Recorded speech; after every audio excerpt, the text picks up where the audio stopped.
तो मूवी की स्टार्टिंग होती है ये दिखाते हुए कि दुनिया पर एलियंस ने अटैक कर दिया है, लेकिन इंसान उनसे कैसे फाइट करे ये किसी को समझ नहीं आ रहा होता। तो साइंटिस्ट एक स्पेशल सूट तैयार करते हैं जिसको यूज करके उन एलियंस से लड़ा जाएगा, और ये सूट वो आर्मी को देते हैं। अब यहाँ एलियंस और इंसानों में काफी लड़ाई होती है। इंसान अपने प्लेनेट को प्रोटेक्ट करना चाहते थे उन एलियंस से फाइट करके। अब इन एलियंस के अगेंस्ट एक ऑपरेशन चलाया जाता है जिसको आर्मी लीड कर रही होती है, और तभी वो एक मेजर को बुलाते हैं जिनका नाम केज होता है। वो ना तो ज्यादातर ऑपरेशंस में पार्ट लेते थे और ना ही जंग में लड़ते थे। यूँ लगता था जैसे फाइट में उनका इंटरेस्ट नहीं है। अब मेजर केज को उनके लीडर से पता चलता है कि इस होने वाले ऑपरेशन में वो भी हिस्सा लेंगे और उन एलियंस के अगेंस्ट लड़ेंगे। तो केज अपने सीनियर ऑफिसर यानी लीडर से कहता है कि मैं कैसे लड़ सकता हूँ, मैंने आज तक लड़ाई नहीं की है। तो सीनियर ऑफिसर कहते हैं कि हमें तुम्हारी जरूरत है और अब तुम यहाँ से नहीं जाओगे। केज कहता है मैं यहाँ रहूंगा भी नहीं, मैं जाऊंगा। और ये कहते ही वो वहाँ से चलने लगता है, लेकिन उसे रोक लिया जाता है। आर्मी ने उनको बेहोश कर दिया था ताकि वो भाग न सके। अब जब मेजर केज की आंख खुलती है तो वो देखता है कि वो किसी ऐसी जगह पर है जहाँ पर आर्मी ही आर्मी है, और वो लोग तैयारी कर रहे होते हैं उस ऑपरेशन के लिए जो वो एलियंस के अगेंस्ट लड़ने वाले थे। वो बहुत सरप्राइज होता है कि मेरी तो ये लड़ने की मर्जी भी नहीं, फिर भी जबरदस्ती मुझसे लड़वाया जा रहा है। तभी वहाँ पर एक सार्जेंट आता है जो कि मेजर से रूडली बात करता है और कहता है कि जल्दी करो, ऑपरेशन पर भी जाना है। मेजर केज के हाथ में हैंडकफ्स भी लगी होती हैं। तो केज कहता है कि तुम लोग जानते नहीं कि मैं मेजर हूँ, तुम लोग कैसे बात कर रहे हो मुझसे। तो सार्जेंट और उसके साथी कहते हैं जी हम जानते हैं, लेकिन आपको हमारे साथ ऑपरेशन में आना होगा। सार्जेंट मेजर को जगह पर लेकर आते हैं जहाँ पर बाकी सोल्जर्स होते हैं। वो केज का इंट्रोडक्शन कुछ इस तरह से करवाता है कि ये एक मेजर है, लेकिन ये साहिब आज तक जंग नहीं लड़ना चाहते। तो इनका आर्मी में आने का क्या काम है? में ये ऑर्डर्स मिले हैं कि इनको यहाँ से भागने ना दिया जाए। कुछ पता नहीं कि कब ये यहाँ से भाग जाए। अब वो सब लोग तैयारियां करने लगते हैं क्योंकि ऑपरेशन स्टार्ट होने वाला था। मेजर केज को भी वो स्पेशल सूट पहनाया जाता है जो कि साइंटिस्ट ने तैयार किया होता है। वो सूट काफी ज्यादा एडवांस था जिसको यूज करके एलियन से लड़ाई करना काफी आसान हो जाता। लेकिन यहाँ मुश्किल बात तो ये थी कि मेजर केज को ये यूज तक नहीं करना आता था। तो वो सबसे पूछने लगता है कि मैं क्या करूँ इसका, मुझे बताओ तो सही इसको यूज कैसे करना है। तो वो कहते हैं कि तुम जाओ वहाँ पर खुद ही सीख जाओगे। अब वो सब लोग उस जगह पर पहुँच जाते हैं जहाँ पर एलियंस का अटैक होता है। वहाँ पर दो तरह के एलियंस होते हैं, छोटे एलियंस और बड़े एलियंस। छोटे एलियंस रेड कलर के होते हैं जबकि बड़े वाले ब्लू कलर के होते हैं। अब सारे सोल्जर्स उनसे फाइट करने लगते हैं, लेकिन तभी एक बड़ा एलियन मेजर केज की तरफ भी आता है उस पर अटैक करने के लिए। लेकिन क्योंकि केज को फाइट नहीं करना आती थी तो वो पास बड़ा बॉम्ब उठाता है और अपने ऊपर रख देता है, जिससे वो ब्लास्ट हो जाता है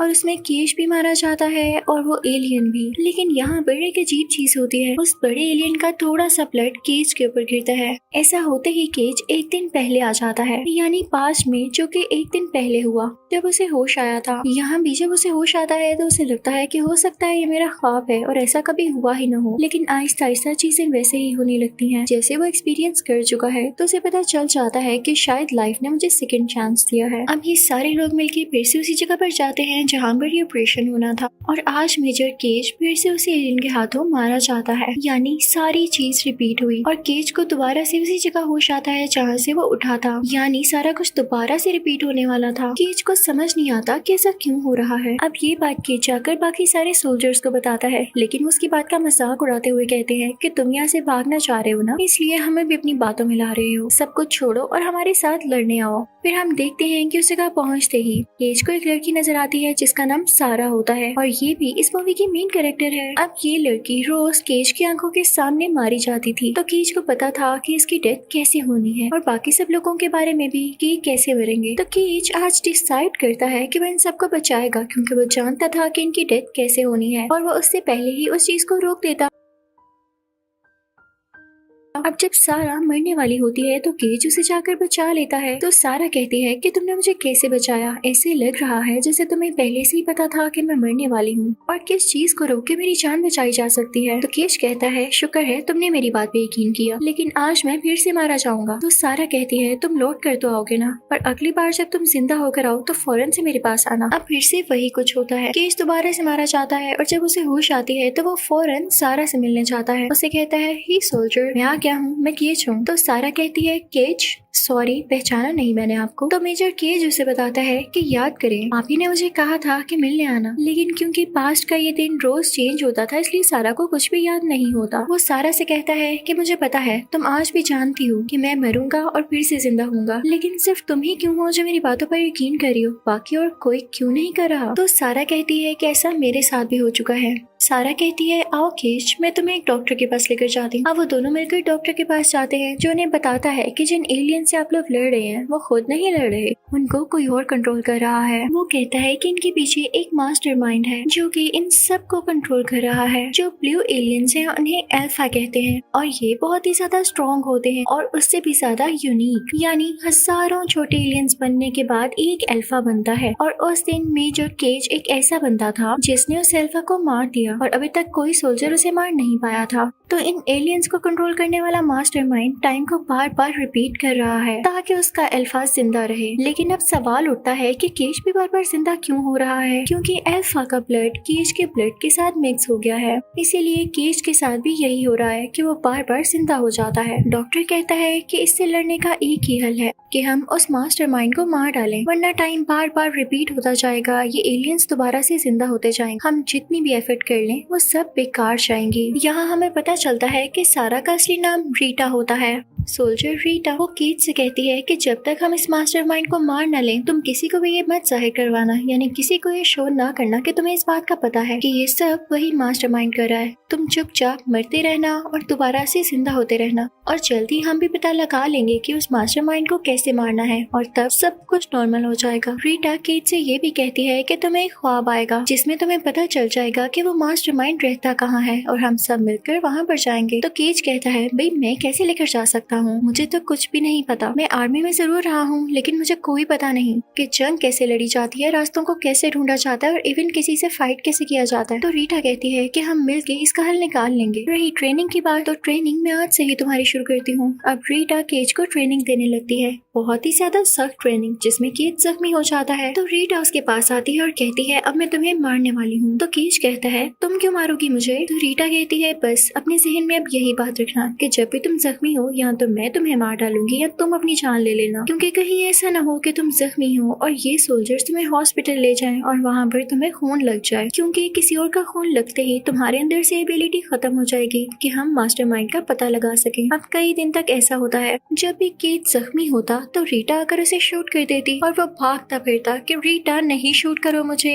मैं नहीं मरता, नहीं होता मुझे कुछ। लेकिन रीटा को यही डर था कि कहीं उसे किसी और का खून न लग जाए, तो उसे खुद ही मार डालती और फिर केज दोबारा से जिंदा हो जाया करता था। ये टाइम लूप कई दिन तक इसी तरह से चलता रहता है और साथ साथ केज की ट्रेनिंग भी। जब भी हर दिन केज उठता तो उसे रोज से रीटा को याद दिलाना पड़ता था कि ये हो चुका है, क्योंकि ये सारी बातें तो रीटा को याद नहीं रहती थी। अब फाइनली केज को ख्वाब आ जाता है जिसमें से उस मास्टरमाइंड की लोकेशन का पता चल जाता है। वो रीटा को बताने की कोशिश करता है और अब वो लोग जहाँ लड़ रहे होते हैं वहाँ से निकलने की कोशिश करते हैं कि जल्द से जल्द हम उस लोकेशन तक जा सकें। लेकिन रीटा आज भी मारी जाती है जैसे वो रोज मारी जाती थी। केज के समझाने के बाद भी वो इस चीज को हैंडल ही नहीं कर पा रही थी। अब दिन गुजरते जाते हैं और केज को रीटा अच्छी लगने लगती है, क्योंकि केज ने तो उसके साथ कई ज्यादा टाइम गुजार लिया था, जबकि रीटा को रोज की ही बात याद होती थी बस। अब केज दोबारा से रीटा को समझाता है कि हमें इस तरह से मास्टरमाइंड की लोकेशन पर जाना है। अब वो लोग मिलकर उस जगह के लिए निकलते हैं, लेकिन रास्ते में उनका पेट्रोल खत्म हो जाता है। उनकी सूट की बैटरी भी डाउन हो चुकी थी। तो वो लोग एक घर के पास आते हैं जहाँ पर एक हेलीकॉप्टर भी होता है। अब उस हेलीकॉप्टर की कीज ढूंढने के लिए वो लोग घर के अंदर आते हैं, लेकिन रीटा की तबीयत काफी खराब होती है। तो केज उसे कॉफी बनाकर देता है।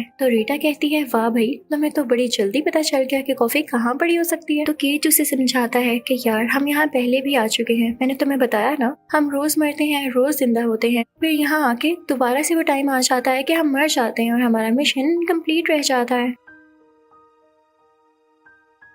आज हम जाग ही रहेंगे, लेकिन हेलीकॉप्टर में बैठने से पहले ही वो छोटे एलियंस हम पर अटैक कर देंगे। तो रीटा कहती है करने तो अटैक, कोई मसला नहीं, आज हम जाग कर ही रहेंगे और वैसे भी मैं वॉरियर हूँ, उनसे लड़ूंगी। तो केज कहता है यस यही तो स्पिरिट मुझे चाहिए। लेकिन तभी वहाँ पर वो छोटे एलियंस आ जाते हैं और रीटा को मार डालते हैं। ये देख के केज बहुत दुखी हो जाता है और वो कहता है रीटा बस और नहीं, मैं तुम्हें बार बार मरता हुआ नहीं देख सकता। और वो खुद ही से डिसाइड करता है कि अगले दिन वो अकेला जाएगा इस जगह पर। अब फाइनली केज उस जगह पर पहुंच चुका था जहां पर उसने ख्वाब में मास्टरमाइंड की लोकेशन को देखा था। ये वही जगह होती है, लेकिन जब वो अंदर जाता है तो उसे वो मास्टरमाइंड कहीं नहीं दिखता। वहाँ पर एक अल्फा एलियन होता है जो कि केज पर अटैक करने के लिए आगे आता है। केज उसे रोकने की काफी कोशिश करता है, लेकिन वो काफी ज्यादा स्ट्रॉन्ग होता है और केज का ब्लड निकालना चाहता था ताकि उसके पास वो एबिलिटी खत्म हो जाए, और केज ऐसा होने दे नहीं सकता था, इसलिए वो पास ही पानी में जंप लगा देता है जिसकी वजह से उसकी डेथ हो जाती है। और फिर अगले दिन होते ही केज दोबारा से जिंदा होता है। अब केज फौरन से रीटा के पास जाता है और कहता है कि ये मास्टरमाइंड का प्लान था, अगर वो इस तरह के प्लान्स ना रखे तो उसे मास्टरमाइंड ही क्यों कहा जाए। वो बहुत क्लेवर है, वो जान के मुझे ख्वाब दिखा रहा है क्योंकि वो उस लोकेशन पर है ही नहीं, वो कहीं और है और हमें जल्द इस बात का पता लगाना होगा। अब ये लोग सीधा उसी डॉक्टर के पास जाते हैं। वो बताता है कि एक ऐसी डिवाइस है जिसको किसी भी अल्फा के अंदर लगा दिया जाए तो हमें पता चल जाएगा कि मास्टरमाइंड कहाँ पर है। और मजे की बात ये है कि ये हम तुम्हारे साथ ही कर सकते हैं केज, क्योंकि तुम्हारे अंदर उस अल्फा का खून है, बट वो डिवाइस जो है वो तुम्हारे लीडर के पास है। अब उस डिवाइस को कैसे हासिल किया जाए ये तुम्हें ही पता हो। केज फौरन से उनके पास जाता है और उनसे कहता है कि हमें वो डिवाइस चाहिए। वो सारी बात बताता है, लेकिन वो सीनियर ऑफिसर कहता है नहीं, मैं तुम्हारी बातों पर बिलीव नहीं करूंगा, तुम बहुत बड़े धोखेबाज हो। अब केज जबरदस्ती वो डिवाइस लेके वहाँ से आ जाता है और बाकी सोल्जर्स उस पर शूट करने लगते हैं। अब यहाँ पर केज काफी जख्मी हो जाता है, वो भी होश हो जाता है, और जब उसे होश आता है तो वो किसी बेड पर लेटा होता है, उसको ब्लड लगा हुआ था।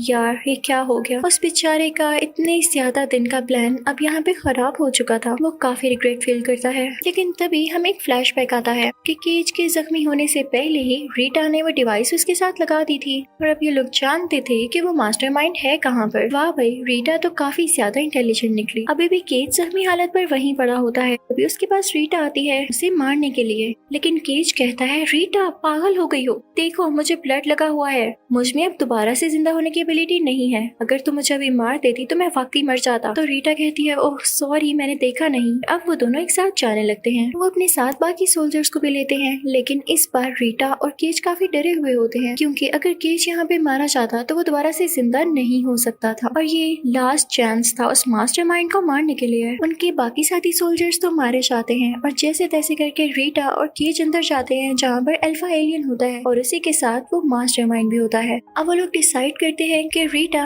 अल्फा एलियन को डिस्ट्रैक्ट करेगी और उतनी ही देर में केज उस मास्टरमाइंड को मार डालेगा। यहाँ पर केज बेचारे का पाँव भी जख्मी हो चुका था और अब उसके लिए बहुत मुश्किल होने वाला था, लेकिन इससे पहले दोनों एक दूसरे को गुड लक कहते हैं और बताते हैं कि वो दोनों एक दूसरे को पसंद करते हैं, इसलिए दोनों का जिंदा रहना बहुत जरूरी है। अब वहाँ से रीटा भागने लगती है ताकि अल्फा एलियन को डिस्ट्रैक्ट कर सके। अल्फा उसके पीछे पीछे आता है और केज जाता है उस मास्टरमाइंड की तरफ। तभी वहाँ पे उसे रियलाइज होता है कि रीटा मारी जा चुकी है, जिसपे केज काफी दुखी होता है, लेकिन उसे मास्टरमाइंड को तो मारना ही था। केज देखता है कि वो मास्टरमाइंड क्रिएचर पानी के अंदर है, तो वो भी पानी में जंप लगा देता है, जिसके पीछे अल्फा भी आ जाता है। लेकिन इससे पहले कि अल्फा केज को मारता, केज ने बहुत सारे बॉम्ब्स उस मास्टरमाइंड की तरफ फेंक दिए थे और साथ ही केज मारा जाता है। तभी उन बॉम्ब्स की वजह से बहुत बड़ा ब्लास्ट होता है, जिसकी वजह से वो मास्टरमाइंड मारा जाता है और साथ ही साथ अल्फा एलियन भी। यहाँ पर दोबारा वही कुछ होता है, अल्फा का ब्लड केज के ऊपर आकर गिरता है। केज अब जिंदा हो चुका था, वो काफी खुश होता है क्योंकि अब मास्टरमाइंड भी मारा जा चुका था और अल्फा भी, और इसके साथ बाकी छोटे क्रिएचर्स भी मारे जाते हैं क्योंकि उनको कंट्रोल करने वाला जो मारा जा चुका था। केज फौरन से जाता है रीटा को ढूंढने के लिए, लेकिन फिर से रीटा उसे देख के कहती है जी आप कौन हैं? तो यहाँ पर केज हंसने लगता है और कहता है कोई नहीं, यानी वो उसको बता देगा सब कुछ और यहाँ पर दोबारा से सब कुछ नॉर्मल और ठीक हो जाएगा। इसी के साथ ये मूवी यहीं पर खत्म होती है। Thank you for watching.